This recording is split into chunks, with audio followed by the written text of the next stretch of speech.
Bismillahirrahmanirrahim. Assalamualaikum warahmatullahi wabarakatuh.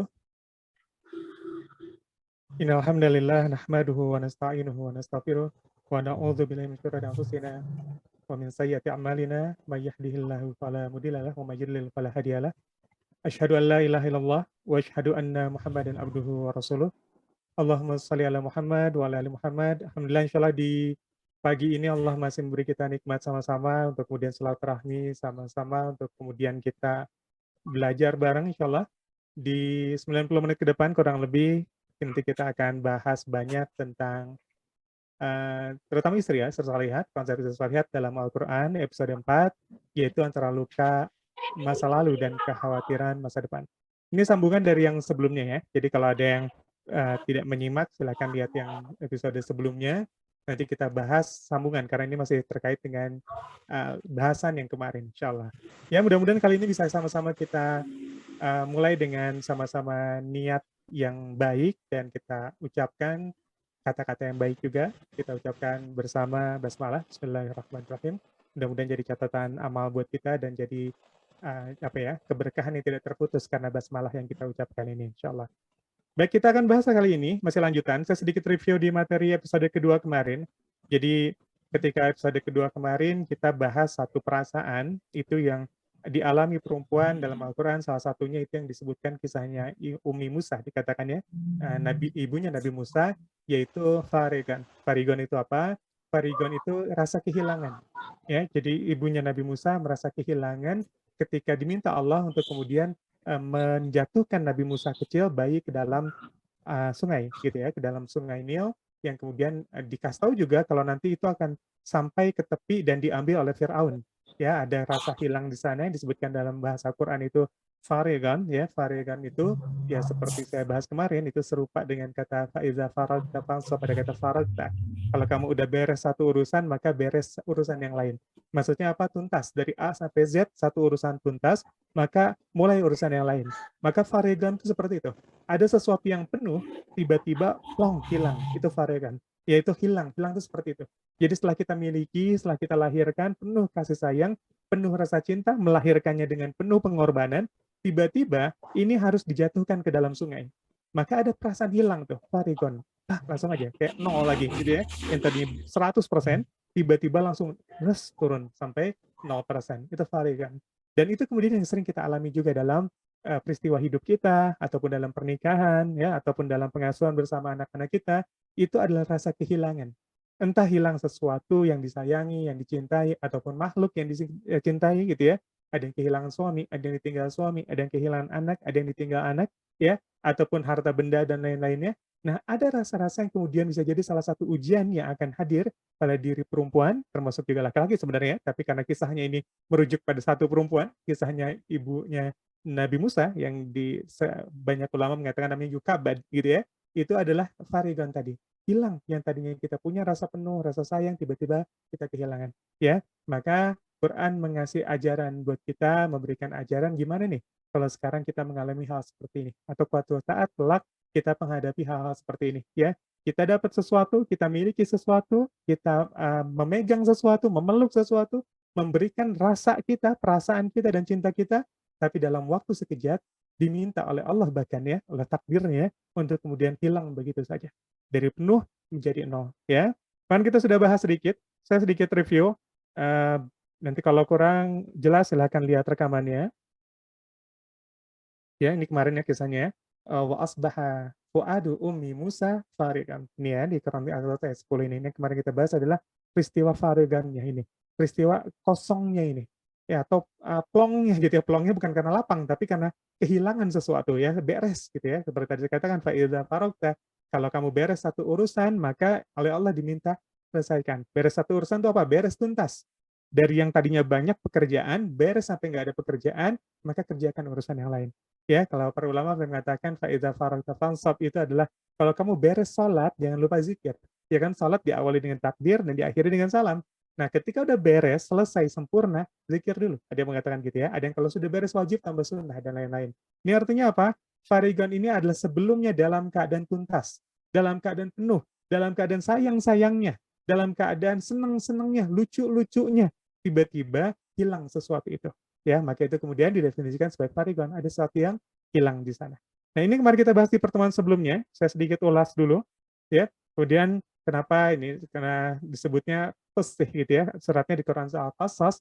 Al-Qasas itu artinya kisah-kisah, atau lebih secara bahasanya adalah menapaki jejak, atau menapaki apa ya, mengikuti jejak, ya, jejak-jejak yang ada diikutin. Makanya kemudian ketika ibunya Nabi Musa meminta untuk kemudian putrinya, kakaknya Nabi Musa mengikutin bayi itu dialirkan sungai kemana, maka dipintanya qisih, gitu ya, qisih. Ya, apa? Ikuti dia, kata ibunya Nabi Musa pada kakaknya. Ya, saya seringkas saja karena kemarin kita udah bahas panjang ya ini. Ya, kemudian di sini juga diilhamkan. Ini kita bahas ya. Diilhamkan pada Nabi Musa, susuilah dia dan apabila kamu khawatir, maka jatuhkan dia ke Sungai Nil. Ya, dari sini kita ambil beberapa hikmah. Nanti sebelum kita materi, saya ngulang dulu yang kemarin. Maka ada dua perintah dalam peristiwa kisahnya ibu Nabi Musa ini. Ada dua larangan dan kemudian ada dua kabar gembira. Ya, perintahnya apa? Ini kemarin kita udah bahas ya. Hikmah pertamanya adalah perintahnya adalah untuk menyusui. Susui anakmu. Yang kedua untuk taat. Ya kan? Maka dari sini kita belajar, kalau proses sejarahnya Nabi Musa, kisah Nabi Musa dalam Al-Quran dimulai dari perintah menyusui. Ya, karena kisahnya dimulai dari surat 7, ayat 7 ini, ya, diminta untuk menyusui. Maka kalau kita berpikir sekarang bagaimana menyejarahkan anak kita, bagaimana kemudian membuat anak kita punya masa depan yang itu diingat oleh banyak orang, bagaimana kemudian membuat anak kita punya pesan, punya kemanfaatan di masa depan, maka kisahnya itu harus dimulai dari persusuan ibu. Ya, radha'ah. Ya, maka kemarin kita bahas sempat Quran surat Al-Baqarah 233 gitu ya, tentang kewajiban untuk kemudian orang tua untuk menyusui anaknya yang sempurna selama 2 tahun. Ya, ini kita sudah bahas di hari apa kemarin, hari Jumat ya, web episode 2-nya ya. Bahasan lebih lengkapnya silakan lihat yang di materi Jumat. Ya, kemudian juga kemarin kita sudah bahas taat ya. Ini juga sama kemarin kita bahas ini ya. Wasaina insana biwalidayhi hamalathu ummuhu wahnan ala wahnin wa fisaluhu fi amain ya. Jadi di sini diminta ternyata untuk berbuat baik itu pada kedua orang tua, walidah, gitu ya, walidah, bukan semata pada ibu kita. Ya, kemudian kita kemarin sempat jabarkan bedanya umi dan kemudian bedanya dengan walidah. Ya, walidah itu ibu yang sifatnya adalah mengandung kita, walaupun belum tentu mendidik kita. Sedangkan umi itu selain mengandung, biasanya fungsi lainnya ada fungsi tentang pendidikan, menjaga, menumbuhkan dengan baik. Ya, maka istilah umi atau ummu itu sering dilekatkan bukan sekedar pada ibu kandung kita juga. Maka ada dalam satu daerah nanti ada uminya atau ummahatnya siapa gitu ya. Itu gambaran tentang umi seperti itu. Sedangkan walidah itu memang lebih bicara pada ibu kandung. Maka makna umi lebih luas dari ibu kandung. Ibu kandung, walidah termasuk umi, tapi umi tidak semua umi itu adalah walidah gitu ya, karena ada umi yang tapi ternyata bukan kita. Dan perintah Quran, makanya tadi terkait dengan menyusui tadi ya, wasaina insana biwalidayhi hamalatu ummuhu wahnan ala wahnin dan seterusnya, itu adalah untuk kemudian berbuat baik kepada kedua orang tua, ibu bapakmu, ya, walaupun mereka tidak mendidik kita. Ya, kita harus berbuat baik pada ibu bapak kita, walaupun ternyata mereka nggak menumbuhkan kita dengan baik. Ya, berbuat baik pada siapa yang melahirkan kita, walaupun mereka tidak mendidik kita dengan baik. Misalkan seperti itu, atau tidak memperlakukan kita dengan baik. Ya, nanti kita muncul dengan luka masa lalu dan lain-lain yang kita bahas di pertemuan hari ini, insya Allah. Ya, mudah-mudahan kita sempat ini. Kalau sempat saya episode keempatnya besok saya akan pindah. Ya, insya Allah episode keempatnya ketiga ini ya, keempat betul. Keempat itu hari Rabu, insya Allah ya, Rabu pagi jam 10. Kalau ini beres, saya akan bahas tentang malu dan diam. Ya, diam antara malu dan lapangan dada dan rasa malu perempuan. Ya, ini karena khas dengan perempuan nanti. Dan di Quran juga dibahas spesifik tentang perempuan ya, tentang rasa malu perempuan ataupun kisah tentang diamnya perempuan. Ya, nanti kita bahas di Rabu insya Allah ya. Kalau ini kejar semua, sekarang kita Rabu nanti bahasan selanjutnya. Mana tadi ya? Oh, saya klik dulu ya. Ini belum masuk materi minggu ini. Nah, ini ya. Nanti ada perintah kedua taat. Tadi menyusui kedua taat. Yang taat ini adalah dari kemarin saya sempat singkatkan lagi nih ya, letakkan ia dalam peti, tabut. Lebih tepatnya tabut itu adalah peti mati, ya, istilah untuk peti mati. Walaupun hanya di kotak, bukan di peti mati. Karena itu seperti mengantarkan anaknya mati. Ya kan, kenapa? Masukin ke sungai yang besar, sungai Nil, ya, sungai paling besar di Afrika, lalu dimasukkan ke sana, dialirkan dan dikasih tahu sama Allah. ya akan diarahkan ke tepi sungai supaya diambil oleh musuhnya. Ya, supaya diambil Firaun. Ini kan gambaran, ini diceritain ini nanti kalau begini, nanti ke sini. Nah, tapi diminta untuk taat. Nanti minta untuk taat ya, maka tadi kemarin kita sudah bahas, ini kita lewatin ya, nggak saya bahas panjang. Saya hanya mengulang sedikit, kalau penasaran silakan lihat rekaman yang kemarin ya. Nah, sekarang ini kita bahas nih. Kita bahas tentang dua larangan. Ya, ternyata Quran surat Al-Qasas ayat 7 tadi itu bercerita pertama tentang dua perintah, yang kemudian kedua adalah dua larangan. Ya, ada dua larangan di sini. Yaitu pertama adalah jangan khawatir atau jangan takut, kemudian adalah jangan bersedih. Ya, larangan untuk takut atau khawatir, dan kemudian larangan untuk bersedih. Saya kembali lagi pada ayatnya. Ya, di sini yang tadi kita bahas dari sama-sama, wa auhayna ila ummi Musa an ardi'ih fa idza khifta 'alaihi fa'atihi fil yam wa la takhafi wa la tahzani. Ya, jangan kamu khawatir dan jangan kamu bersedih hati. Ini kita bahas sekarang. Ya, antara khawatir dan sedih. Ya, para ulama kan mengatakan, kalau khawatir itu bicara tentang dua aspek. Khawatir itu bicara tentang sesuatu yang terjadi di masa depan dan sesuatu yang takut, yaitu ya, khawatir atau takut ini terjadi karena memikirkan diri sendiri. Ya, jadi dua, yang pertama adalah sesuatu yang akan ada di depan, yang kedua tentang diri sendiri. Maka kita mengkhawatirkan itu diri sendiri. Maka kita menakutkan, takut terjadi itu perasaan yang muncul karena takut pada diri sendiri, gitu ya. Ini berbeda ketika menyebut tahzanu, hazan atau sedih itu adalah perasaan yang muncul karena sesuatu yang ada di belakang, masa lalu. Sedih itu terjadi karena peristiwa di masa lalu, ya, dan kemudian karena orang lain yang kita pikirkan.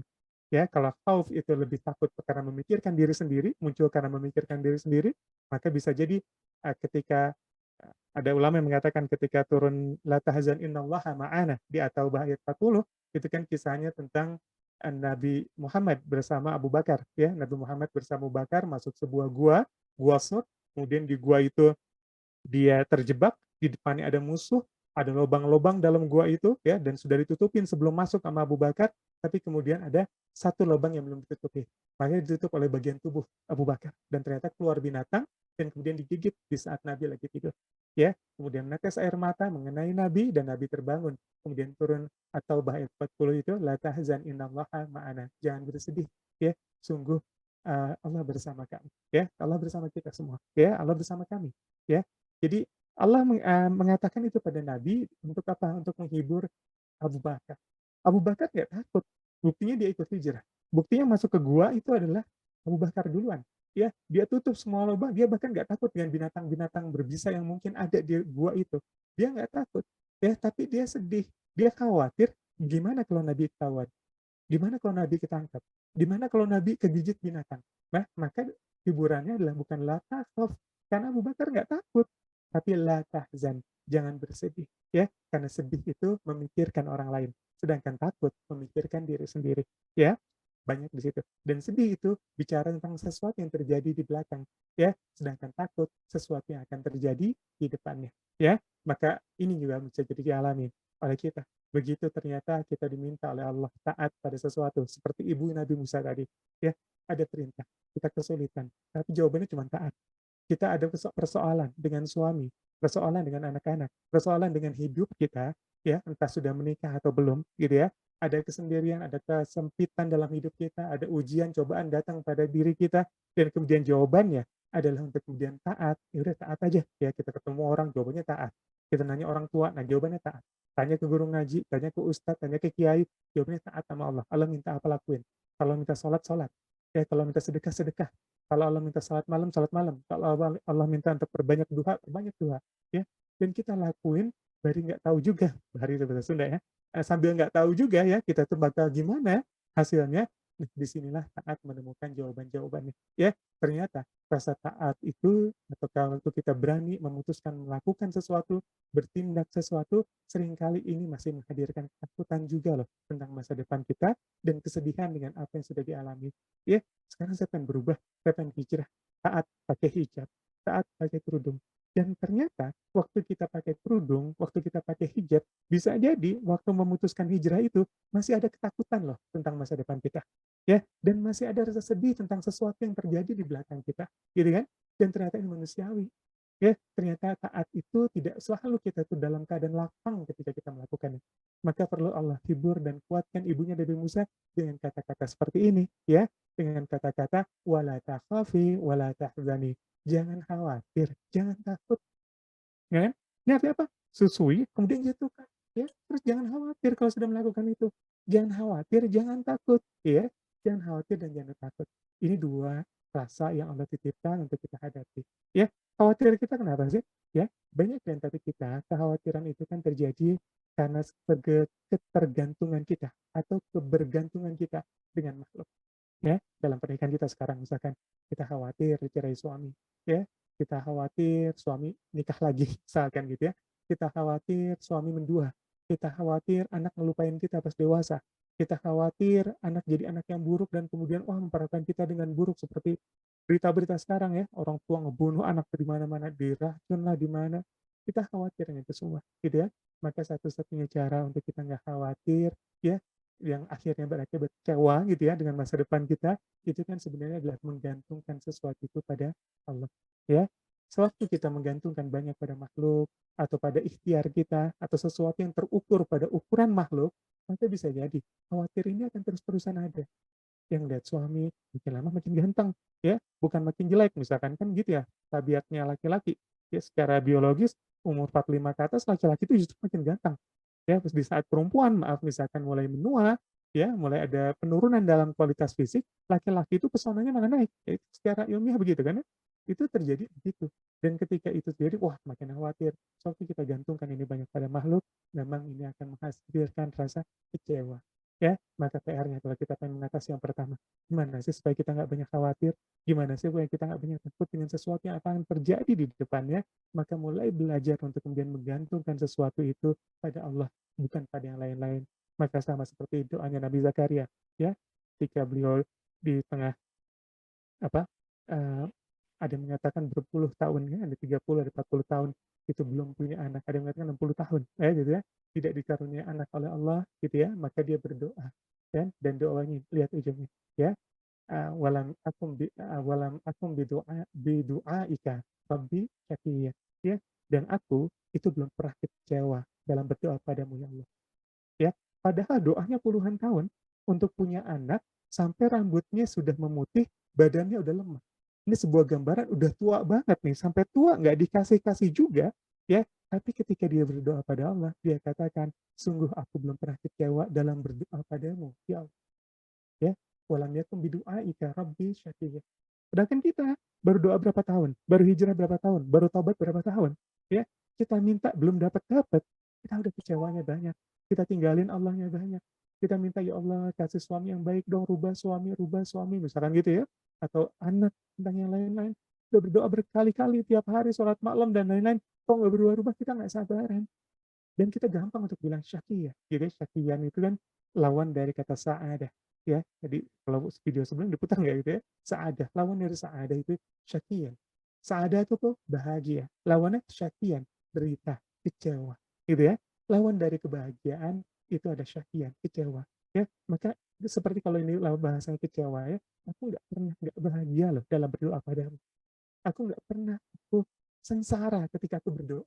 Aku nggak pernah kecewa ya syakir ya aku nggak pernah kecewa ketika berdoa walaupun puluhan tahun itu belum dikabulkan kenapa karena menggantungkan pada Rob maka kalau kita mulai gantungkan pada Rob kita nggak pernah kecewa berpuluh-puluh tahun pun kita harus menunggu ya bertahun-tahun kita harus sabar bertahun-tahun kita harus ngelus dada sama kelakuan suami sama kelakuan anak-anak kalau kita gantungkan semua pada Allah insya Allah akan muncul rasa tidak kecewa Syakiran kenapa diajarkan? Karena berzakirah begitu lama. Di ayat selanjutnya nanti dikatakan dan Allah perbaiki istrinya. Ya, istrinya Nabi Musa. Ya, bahkan di sana ya, para ahli tafsir mengatakan apa sih yang diperbaiki ya? Saya nggak bisa diklik sih ya ininya. Kalau misalkan lihat di selanjutan dari surat Maryam itu ada Allah uh, apa ke perbaiki gitu ya perbaiki istrinya membaikkan istrinya ya ada yang mengatakan membaikannya dengan memberikan keturunan pada akhirnya waktu tua ada yang mengatakan membaikan termasuk akhlaknya ya jadi ternyata akhlaknya juga cukup jelek lama istrinya Nabi Zakaria ini gitu ya dan kemudian lama tapi dia berdoa dan tidak pernah kecewa sampai kemudian Allah baguskan akhlaknya Allah beri keturunan padanya Masya Allah Allah kasih limpahan berlipat-lipat atas orang-orang yang nggak pernah merasa kecewa pada Tuhan. Ya, maka sekarang apapun yang kita hadapin ini, ya kalau kita balikan lagi, ada rasa kosong yang kita alami karena kita kehilangan sesuatu, karena kita ada sesuatu yang, aduh, gimana gitu ya, kok ada sesuatu yang sebelumnya udah puas, ngerasa punya, ngerasa penuh syukur, tiba-tiba Allah cabut. Dan Allah kalau nyabut kan terserah Allah. Ya, Allahumma malikal mulk tu'ti mulka man tasya wa tanzi'ul mulka mimman tasya. Ali Imran 26. Ya kan?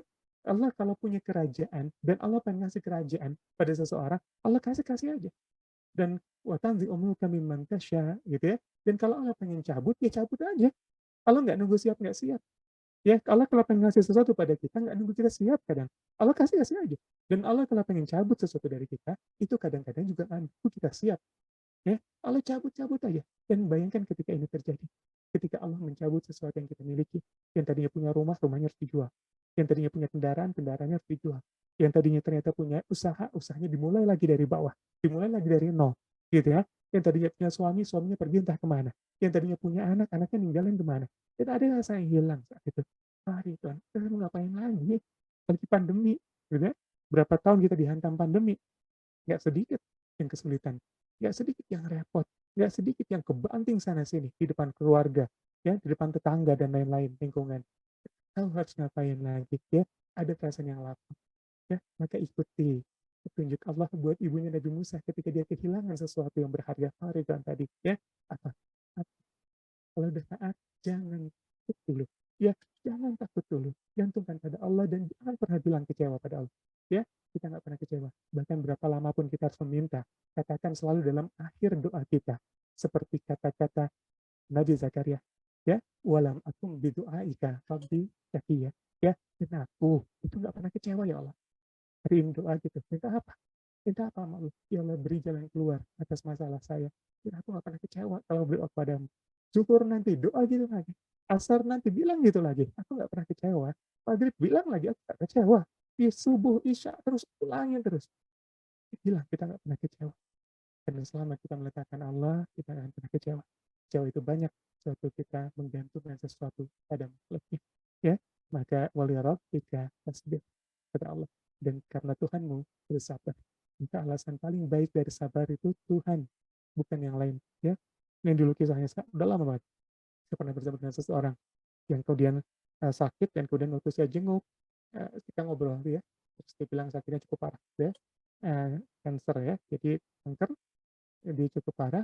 Dan ketika waktu itu ngobrol gitu ya, terus dia tanya alasannya apa gitu. Nah, sabar, kata dia sabar kok. Kenapa? Gitu dia. Saya harus sabar untuk suami saya, perempuan kebetulan. Saya harus sabar buat anak-anak saya harus sabar buat orang tua saya, gitu ya. Jadi ketika suara saya mengecil nih, ya, kalau sebentar saya naikkan mic-nya biar.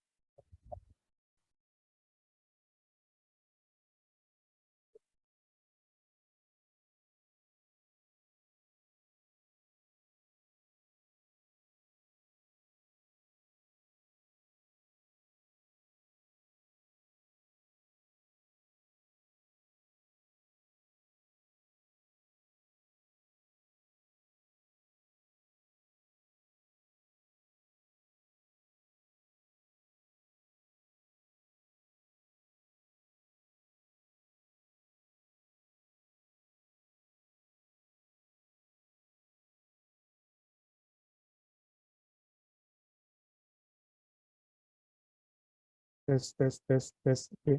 Cukup jelas sekarang? Sebentar saya besarkan nih. Saya fullkan ya, supaya jelas. Oke, udah jelas ya? Terus ngomongnya dari tadi nih, kelewat nih. Ulang lagi dari depan. Terus saya kelamaan ya. Ya, balik lagi ya. Kita bahas lagi. Ya, alhamdulillah jelas ya. Udah dari lama belum ini mengecilnya? Jangan dari lama tadi ya. Maaf nih kalau ada sesuatu langsung di kasih tahu di chat ya. Jadi biar bisa segera diperbaiki. Oke, oh dari tadi ternyata. Ya mudah-mudahan di rekamannya nanti saya bisa naikkan dulu volumenya ya, biar jelas, cukup jelas. Maaf nih kalau banyak yang lewat ya. Di sini kita balikan lagi makanya. Yuk apapun itu, selama apapun ini kita bersabar, nunggu apapun yang ada terjadi ya. Mau anak kita, mau suami kita, mau orang tua kita, yuk doa ya untuk bilang terus kita nggak kecewa. Baik lagi tadi saya kisah teman saya ya, jadi pas saya tengok dia bilang, "Saya sabar kenapa? Karena suami." Saya bilang, "Karena anak." Dia bilang, "Karena orang tuanya." Saya bilang, "Kalau karena suami, tiba-tiba suami kamu, tiba-tiba nih ya, maaf, misalkan meninggalkan kamu, ninggalin, ya nikah lagi dengan yang lain, bisa jadi kamu nggak belajar sabar." Gitu kan? Bisa jadi sabar itu hilang langsung dari diri kita. Kalau karena anak-anak, bisa jadi besarnya nanti dia nggak ngebalas dengan seperti apa yang kita lakukan, bisa jadi kita kecewa, ya, bisa jadi kita kehilangan sabar. Kalau anak-anak mulai lupa ngurusin kita lagi. Kalau karena teman-teman kerja kamu nengokin kamu udah berapa lama? Seminggu, 2 minggu kamu sakit. Ya, dalam waktu setahun, 2 tahun, kalau kamu sakit terus-terusan, teman-teman juga nggak selalu datang untuk nengokin kita yang sakit, ya kan? Maka bisa jadi ada penurunan juga dalam itu. Kalau alasan itu karena sabar kita karena itu, kita akan habis. Karena harta bisa habis juga, karena yang lain-lain bisa habis. Satu-satunya alasan kita bersabar itu wali rabbika fasbir. Karena Tuhanmu, karena Allah. Karena makna sabar itu adalah inna lillahi wa inna ilaihi raji'un. Semua milik Allah dan kembali lagi pada Allah. Maka sabar itu kembali ke Allah. Ya, saya pernah sering sampaikan. Maka turunannya para wali dulu ketika bawa makna sabar ke Indonesia, karena ini kata-kata Arab ya, kata-kata Arab ya, sabar ini, maka diturunkan dengan bahasa yang lebih mudah buat orang-orang Jawa dulu. Ya kan? Karena orang Jawa biasa menggambarkan sesuatu yang menuju dengan imbuhannya. Dia mau kewetan sebut ngetan. Dia mau kelor disebut ngalor. Dia mau kikidul dia sebut ngidul. Ngalor, ngetan, ngidul gitu ya. Orang-orang Jawa biasa begitu. Maka ketika mendakwahkan kata Allah dan sabar ini, ya maknanya adalah inna lillahi wa inna ilaihi raji'un. Ya maknanya adalah untuk kembali kepada Allah, maka ditambah imbuhannya. Disebutlah dengan kata ngalah. Maka kita kenal, kemudian ada istilah kosakata baru dalam bahasa Jawa yang disebut ngalah. Yuk ngalah, yuk ngalah. Ya, maka ngalah itu bukan berarti kalah. Ngalah itu sabar. Ngalah itu menuju ke Allah. Ngalah itu inna lillahi wa inna ilaihi raji'un. Maka solusi untuk semua permasalahan, terutama dalam hubungan, ya misalkan dengan suami, dengan istri, dengan orang tua, dengan anak kita, solusinya itu ngalah. Ngalah bukan kalah. Ngalah itu bilang inna lillahi wa inna ilaihi rajiun. Maka sama-sama ngalah. Maka sama-sama bilang inna lillah. Ya. Sabar itu bukan bilang sabar. Alladzina idza asabathum musibah adalah orang yang kalau datang musibah, sesuatu yang nggak enak nyampe pada dirinya, nggak diharapkan nyampe pada dirinya, dia bilang inna lillahi wa inna ilaihi rajiun. Dia bilangnya inna lillah, bukan bilangnya sabar. Jadi kita ajak kalau teman kita punya masalah, ayo sabar, bilang inna lillah. Jangan bilang sabar, bilang sabar. Bukan begitu. Bilang inna lillah. Karena makna ngalah itu adalah inna lillahi wa inna ilaihi rajiun. Semua kembali pada Allah. Semua akan semua milik Allah dan akan kembali lagi pada Allah. Ya, ini yang kita pahami sama-sama. Gimana supaya kita nggak takut lagi sama masa depan. Kita nggak khawatir masa depan. Jangan khawatir. Ya, selalu ada Allah bersama kita. Ya, selalu ada Allah yang menemani kita. Selalu ada Allah yang membimbing kita kalau kita butuh bimbingan. Ya Allah akan memberikan petunjuk kalau kita minta petunjuk. Selalu ada Allah. Yakin aja dulu itu. Ya, itu harus kita pahami sama-sama. Ya, sudah kosong. Taat dulu. Habis itu jangan dulu takut dengan masa depan. Ya, jangan dulu takut dengan masa depan. Lanjutkan. Ya, ini makanya. Wah, saya lupa ya. Ada yang menarik lagi nih. Doanya Nabi Zakaria ini dimulai dengan kata Rabbi ini. Ya, Rabbi ini. Ada tuntunan yang bagus dari para ulama. Kalau doa-doa yang dimulai dengan kata Rabb, ada tauhid kan ya. Kalau kita dulu pernah belajar ada tauhid uluhiyah, ada tauhid rububiyah misalkan begitu ya. Tauhid uluhiyah itu menganggap Allah sebagai ilah atau memperlakukan Allah sebagai ilah. Ilah itu apa? Yang dicinta, yang diharapkan, yang ditakuti, ya, itu ilah. Sedangkan yang disebut dengan rububiyah, tauhid rububiyah itu adalah meletakkan Allah sebagai Rabb. Ya mudahnya, ini dulu Ustadz Rahmat Abdullah ya pernah menjelaskan begini, mudah banget dia bilang menggambarkan tauhid rububiyah itu adalah dengan katakan yang menciptakan, yang memberi makan, yang memberi rizki, itu adalah gambaran dari tauhid rububiyah. Ya, Rabb, Allah sebagai Rabb. Kalau tauhid uluhiyah, Allah sebagai ilah, maka tauhid rububiyah, Allah sebagai Rabb. Dan doanya lah Rabbi ini, ya. Maka kemudian para ulama memberi tuntunan. Kalau ada doa-doa yang menggunakan kata Rabb, mengagungkan kalau Allah lah yang bisa memberi rezeki, memberi jalan keluar, yang itu kemungkinan dikabulkannya besar. Ya, kemungkinan dikabulkannya besar kalau kita memohon doa dengan kata Rabb, Rabb, Rabb. Karena Allah yang memberikan, Allah yang memberi, Allah yang menghidupi sesuatu. Allah yang memberi keturunan, Allah yang memberi rezeki kita. Dan semua itu kemungkinan dikabulkannya besar. Ya, maka bahkan setan sekalipun ketika berdoa, ya, ini iblis berdoa, Rabbi, ya, Rabbi, fa'anzirni ila yaumi yub'atsun, ya, beri tangguh padaku sampai hari kiamat dibangkitkan. Mau dihukum sama Allah, ditunda dong. Kenapa? Hidupnya dilamain sampai nanti manusia dibangkitkan, ya, diabadikan sampai belakang, boleh dan dikabulkan Allah. Padahal iblis sekalipun ketika berdoa menggunakan kata Rabb itu dikabulkan. Apalagi kita, ya, maka banyak-banyak baca doa yang ada Rabb, Rabb, Rabb, Rabb. Banyak banget tentunya di Quran, ya. Rabbana zalamna anfusana, pahami itu sebagai apa ya, kelemahan kita di depan Allah yang maha tadi, ya, yang maha mendengar, yang dengerin kita kok, maha mengabulkan doa kita, ya, yang maha menjadikan mungkin menjadi nggak mungkin, ya, yang membuat semuanya ada, yang menghidupkan semuanya, yang memberi rezeki kita, ya, maka banyak itu yang pemahaman suatu mengucapkan Rob itu kita pahami hayati dalam hati kita, Rob, kenapa? Supaya kemungkinan dikabulkannya lebih kuat lagi, ya. Dan yang dilakukan Nabi Zakaria puluhan tahun dia berdoa dengan kata akhirnya datang rezekinya, punya anak juga pada akhirnya, gitu ya. Allah. Baik, kemudian yang kedua adalah bersedih. Di larangan berikutnya adalah supaya kita diminta untuk jangan bersedih, ya. Saya lupa kalau ada yang kita diskusikan langsung di chat room ya, nanti jadi bisa langsung kita bahas dan semakin cepat. Suaranya kecil lagi. Sepertinya saya yang posisinya berubah jadi jauh dari mic gitu ya. Saya mau ingatkan ya supaya kemudian saya turun lagi posisinya, lebih dekat lagi dengan mic. Baik, mungkin ya. Dan kalau ada yang ingin kita diskusikan nanti langsung di chat room ya. Jadi takutnya kebahas lebih cepat lebih baik. Kemudian jangan bersedih. Ya berikutnya adalah kalau kita sudah mencoba, oke, kosongnya ini harus diikuti dengan taat. Pasti ada taatnya. Karena setiap sulit ada mudahnya. Fa'inna ma'al usri yusran. Setiap satu kesulitan ada lebih banyak kemudahan. Ya, inna ma'al usri yusran. Gitu ya. Alif lam. Ketika menyebutkan sulitnya itu ada alif lam yang menunjuk pada saat yang dikenali, ya, ma'rifah. Dan kemudian ketika yusrannya itu nggak dipakai dengan alif lam. Itu menggambarkan ada lebih banyak, lebih jamak. Maka kemudian para ulama mengatakan inna ma'a usri yusran itu adalah setiap satu kesulitan yang kita tahu itu ada lebih banyak jalan kemudahan. Paling tidak dua lah jalan kemudahannya, gitu ya. Ada lebih banyak jalan mudah yang kita tahu. Maka sebenarnya itu pakai kata ma'a lagi, nggak pakai kata ba'da. Ada dalam ayat lain pakai kata ba'da, gitu ya. Tapi di ayat itu Al-Insyirah itu pakai kata ma'a yang artinya bersama. Bersama itu kan barengan, ya, melekat. Ya, bersama itu bahkan kalau dalam bahasa Arab kita pernah belajar, kalau kata indah itu melebihkan pada satu tempat, misalkan dalam satu, artinya bisa bersama juga indah salah satunya, itu di satu tempat, ma'a itu kan bisa bareng-barengnya nempel di mana-mana. Bisa lebih banyak tempat gitu ya. Nah, kata ma'a itu menggambarkan pada kita, kalau setiap sulit kita, itu bersama sulit, di sebelahnya atau di sampingnya, atau bersamanya, itu juga ada loh kemudahannya. Ya kan? Selalu ada jalan keluarnya. Tinggal kemudian mau ditaatin apa enggak. Gitu. Ya kan? Walaupun begitu kita memilih jalan taat yang kita pilih, itu potensi berikutnya adalah rasa takut dan rasa khawatir.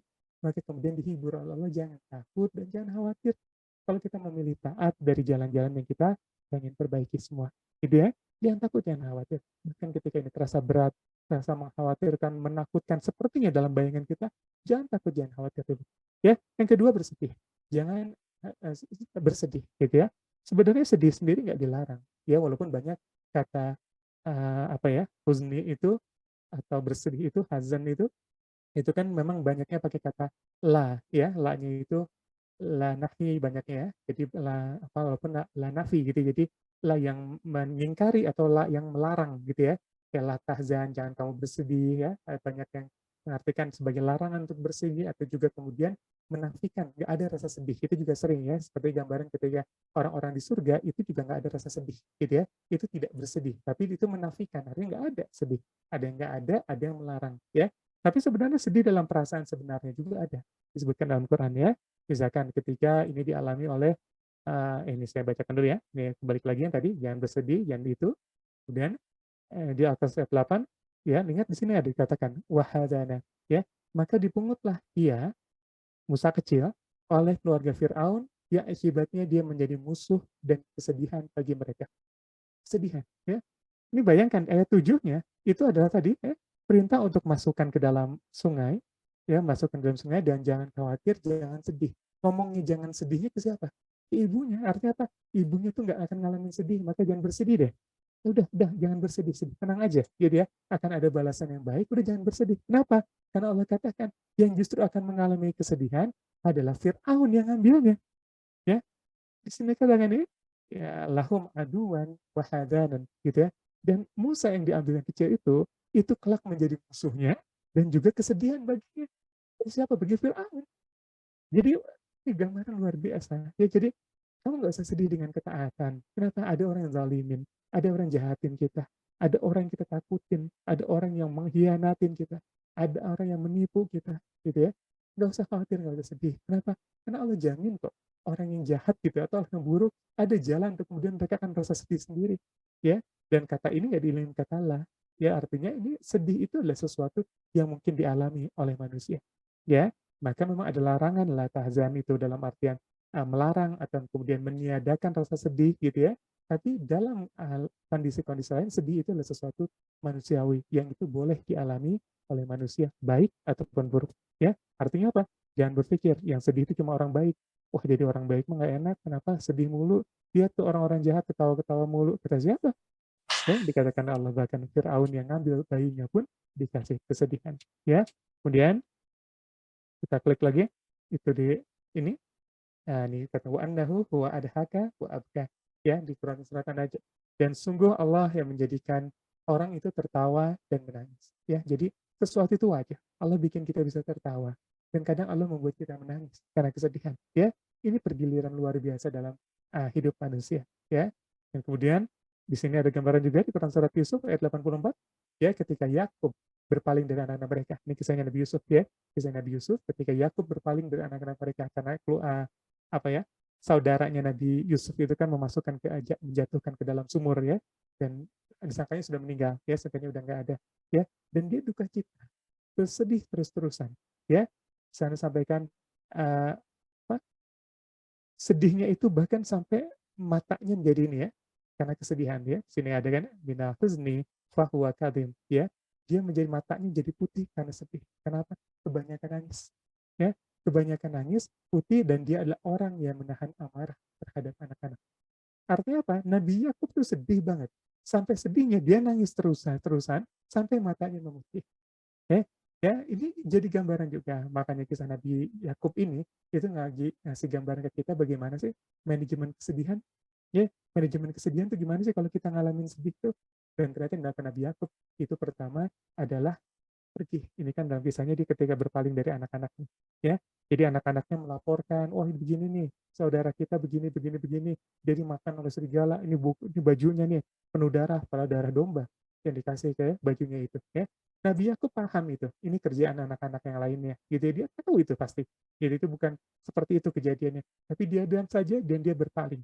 Ya, maka kalau kita lagi sedih, cari tempat sendiri dulu, tarik diri dulu dari keramaian, ya itu poin pertamanya, dan berpaling dari anak-anaknya, jauhkan dulu dari persoalannya. Kalau kita lagi sedih gara-gara orang ini kita tarik dulu kita dari dia, ya. Kemudian apa?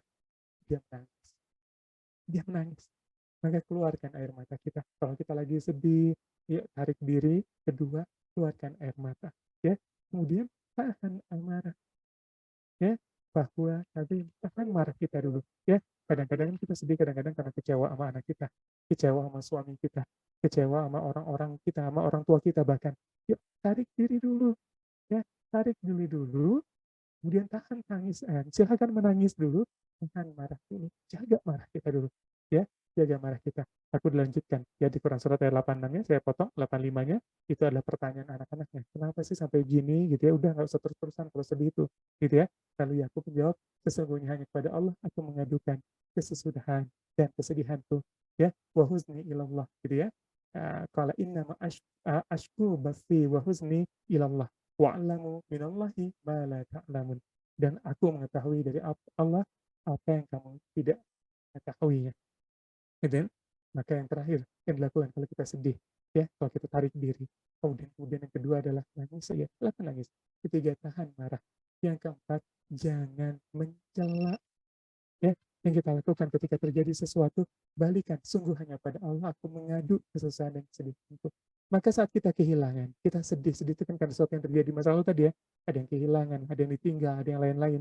Maka balik dulu ke Allah, ya, lalu adukan ini semua ke Allah. Jangan menghujat Allah, jangan mengumpat Allah, jangan bertanya-tanya kenapa sih harus saya, kenapa bukan yang lain. Kenapa sih saya terus? Kenapa sih? Kan gitu. Tapi yang ditunjukkan adalah gambaran permasalahan. La inna ma ashku basi wa husni ilallah. Ya Allah, sungguhnya pada Allah ku adukan ke sini. Ya, cerita ke Allah. Ya, tarik diri, keluarkan air mata, tahan amarah, adukan ke Allah. Ya, jangan mencela Allah. Adukan ke Allah. Adu aja ke Allah. Ya Allah, aku mengadu semua padamu. Itu terjadi. Aku hilang. Suamiku pergi. Anak-anakku nggak karuan, nggak bisa diatur. Aku adukan padamu, ya Allah. Ya, jangan hujat Allah. Ya, diadukan pada Allah. Ya, nanti menghujat. Ayo, kita fokus untuk kemudian bercerita ke Allah, mengadu ke Allah. Masih ada waktu sekitar 30 menit, saya masih ada slide sebenarnya. Nah ini, saya percepat dulu ya, bentar, biar di episode 4 saya bisa masuk ke tema yang baru jadinya. Kemudian Allah ganti dengan dua kabar gembira, yaitu kembalinya kehilangan dan keadaan yang lebih baik. Ya, tadi Quran Al-Qasas ayat 7 tadi diminta dua ketaatan, kemudian diminta melakukan atau menghindari dari dua keadaan, jangan takut dan jangan bersedih, dan kemudian bonusnya Allah kasih janji akan dua kabar gembira yang akan datang. Yang pertama adalah kembalinya kehilangan sesuatu yang pernah ditakutkan hilang, ya kehilangan anaknya dikembalikan sama Allah, gitu ya. Dan yang kedua, dalam keadaan yang lebih baik, ya dikembalikan dengan keadaan lebih baik, ya kembalikan ya kan. Karena kisahnya Nabi Musa tadi saya persingkat ya, karena banyak udah pertanyaan masuk.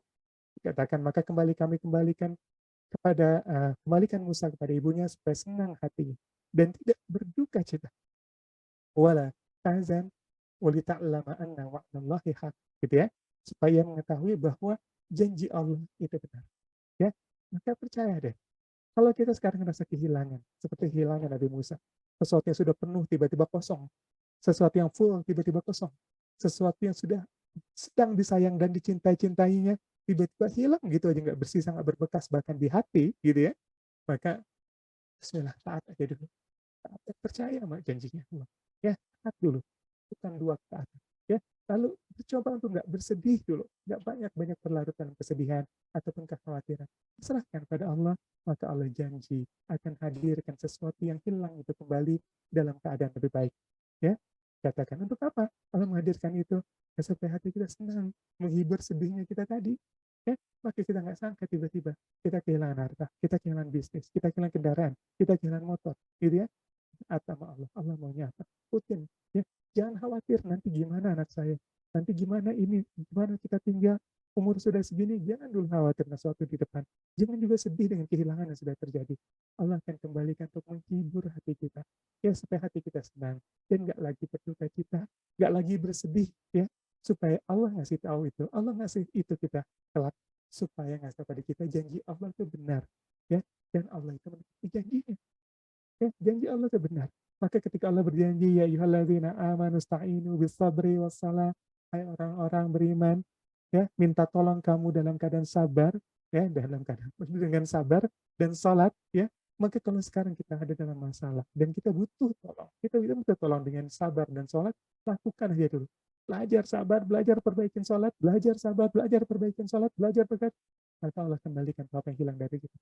Ya, kenapa? Allah ingin menghibur hati kita yang kehilangan, hati kita yang pernah bersedih, maka sesuatunya akan dikembalikan dan dalam keadaan yang lebih baik. Ya, ya, lebih baik lah, bahkan lebih. Kenapa?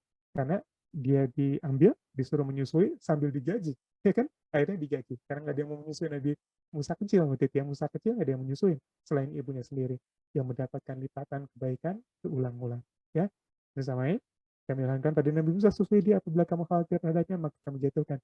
Dan jangan bersedih hati, karena sungguh kami akan mengembalikan kepadamu dan menjadikannya salah seorang daripada Rasul. Berlipat, Allah akan ganti lebih baik, ya, kehilangan kita ini. Ya, jadi setiap peristiwa sedang kita alami sekarang, ya, jangan berpikir kita sedang jatuh, kita sedang terpuruk, kita sedang selalu dihinakan. Ya, belajar dari Al Imran ayat 26.